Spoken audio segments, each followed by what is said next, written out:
मैं अपना आभार पहले व्यक्त करता हूँ कि आपने यहाँ मुझे आमंत्रित किया। सावरकर के लेख पुस्तकों मैंने अनेक पढ़े और उससे मेरी भी मंशा और दृष्टिकोण में बहुत परिवर्तन आया। एक बात मैंने देखा सावरकर के लेखों को पढ़कर कि मंशा है सबसे आवश्यक मनुष्य के लिए। मंशा ही अपने को और जानवरों से फर्क लाती है।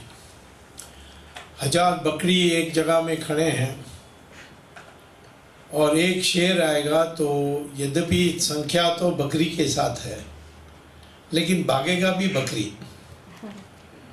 इसी प्रकार से सर्कस में 5 तगड़े सिंह होंगे अंदर और एक दुबला पतला रिंग मास्टर अंदर आएगा पिंजड़े के और दरवाज़ा बंद करके फिर हुक्म देने लगेगा, मेज पर चढ़ो। सब मेज पर चढ़ेंगे, पाँचों 5।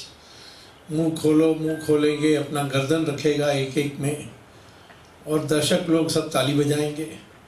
सवाल है कि ये सिंह उनके गर्दन को क्यों नहीं काट देता है, क्योंकि मंशा उसकी तैयार की गई है जब छोटे से हैं कि आज्ञा माननी है। और इसीलिए कितना भी आपके पास पावर है, सत्ता है, कुर्सी है, जब तक मंशा नहीं है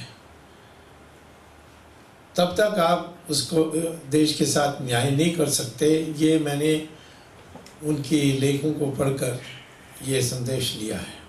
और हमने अपने जीवन काल में भी ये देखा, जब मनमोहन सिंह प्रधानमंत्री थे, वो एक दुबला पतला विदेशी महिलाओं से डरता था।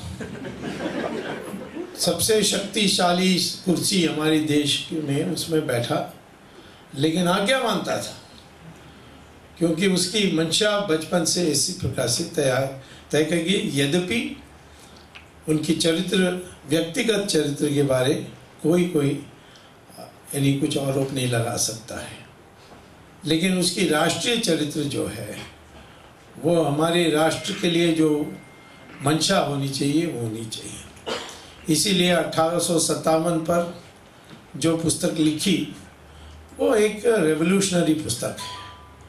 उन्होंने पहली बार लोगों के दिमाग में बिठाई कि ये कोई विद्रोह नहीं है, ये राष्ट्र की स्वाधीनता के लिए एक संग्राम है।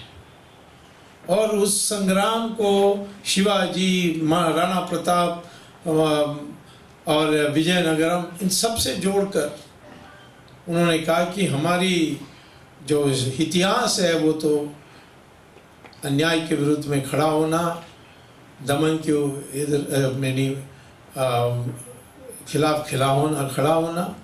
और यही इसी कारण से आज हम 80% हिंदू हैं।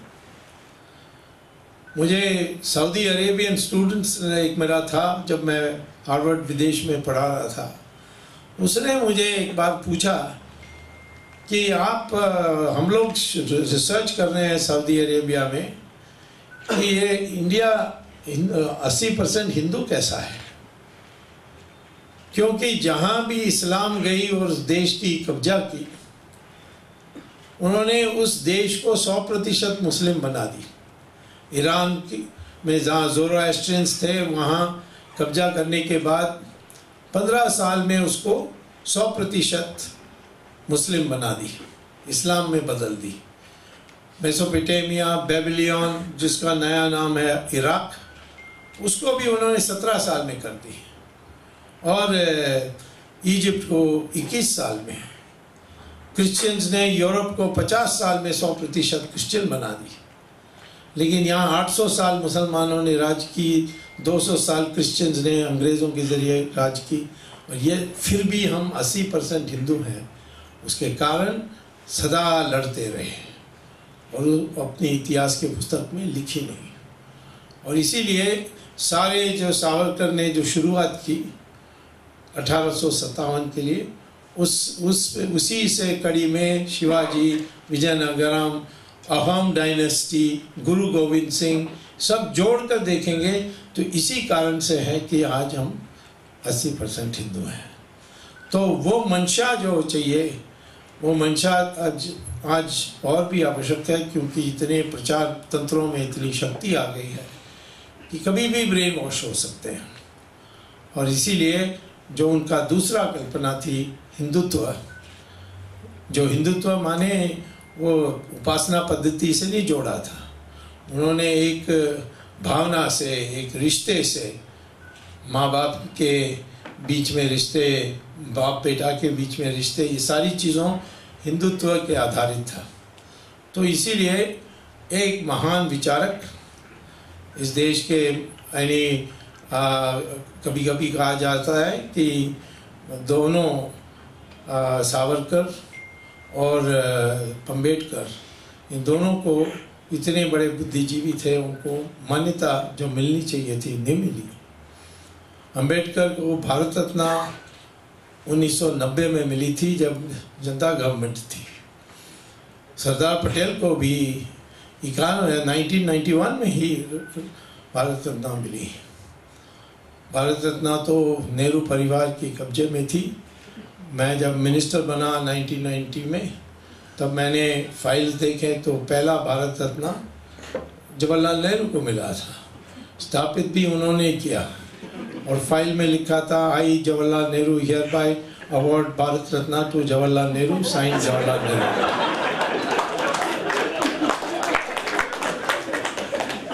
तो इस इतिहास को हमें नए रूप से लिखने की आवश्यकता है, और वो जब तक कहीं सारे ऐसे पुस्तकों को ग्रंथ के रूप में नहीं मिलेंगे तो नया पीढ़ी को तैयार करने में हमें कठिनाई होगी। इसीलिए जो आपकी कल्पना है कि इसमें एक महत्वपूर्ण लाइब्रेरी बनाने के लिए, इसका मैं पूर्ण स्वागत करता हूं, और मैं सबसे चाहता हूं कि आप भी जितना भी इसके लिए मदद कर सकते हैं, सिर्फ सावरकर के स्मरण में नहीं, परंतु उनके विचारों को आगे ले जाने का, क्योंकि भविष्य में उन्हीं का विचार एक हमारे लिए फाउंडेशन होगा। आगे जब देश की पुनरुत्थान आएगी, उसको कोई अब रोक नहीं सकता। और हिंदुत्व माने हिंदुओं को एक करना, और भी लोग उसमें जुड़ सकते हैं यदि वो खुलकर यह स्वीकार करें कि उनका पूर्वज हिंदू है, तो फिर तो हम उनको भी जोड़ सकते हैं।